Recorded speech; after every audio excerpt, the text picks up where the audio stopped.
This video is brought to you by the Bates College Digital and Computational Studies program under a Creative Commons Attribution Share Alike version 4.0 license. I threw you into the deep end a little bit on arrays. Let's walk through it. So first I'm going to set the colors variable to, well, I want to set it to more than one color. So that requires a list or an array.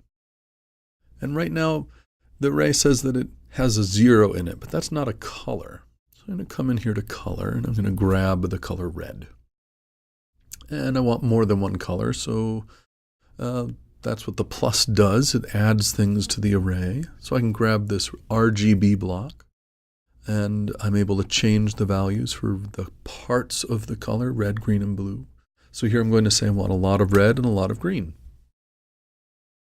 But I'm a little lazy today, so I'll just grab the color block. Now I have three colors, red, something, and indigo. Let's find out what that color is.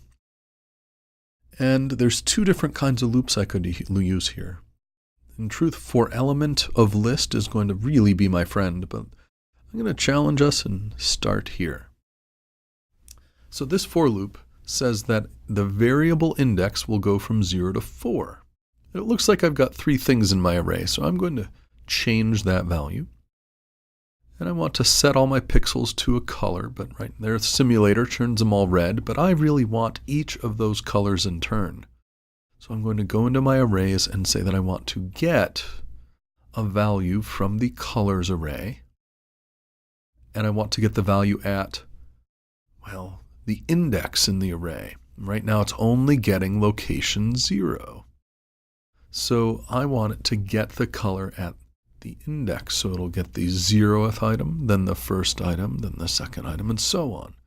And if I put a pause so the simulator can keep up, we see it goes red, yellow, purple, then gray. So it goes red, then yellow, then purple, and then it wanders off of the array. So maybe 3 is too big. Maybe it should be 2. Let's see what the simulator says. Red, yellow, purple, red. Okay, that looks right. Those are the three colors, and it's doing them.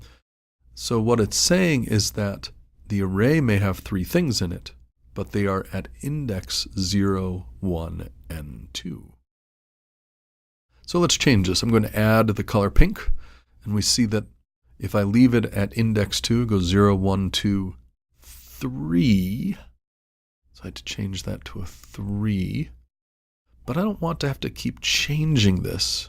I want it to do it automatically. I want to just get the length of the array and go from 0 to the length. Red, yellow, purple, pink, gray. Red, yellow, purple, pink, gray. All right, we wandered off the array again. It went red, yellow, purple, pink, and then gray. So we know that means that the index was too big. It went to location 4. So I'm going to grab a minus. All right, I'll do it over there. I'm going to grab that. I need to go from 0 to 1 less than the length. So it'll go 0, 1, 2, 3. 0, 1, 2, 3. 0, 1, 2, 3. And now we see that it's properly going through all 4 colors. You can watch this one more than once, and by all means ask questions. We will spend more time with this idea, so there's more than one way to do it as well. So fear not, and by all means, ask questions.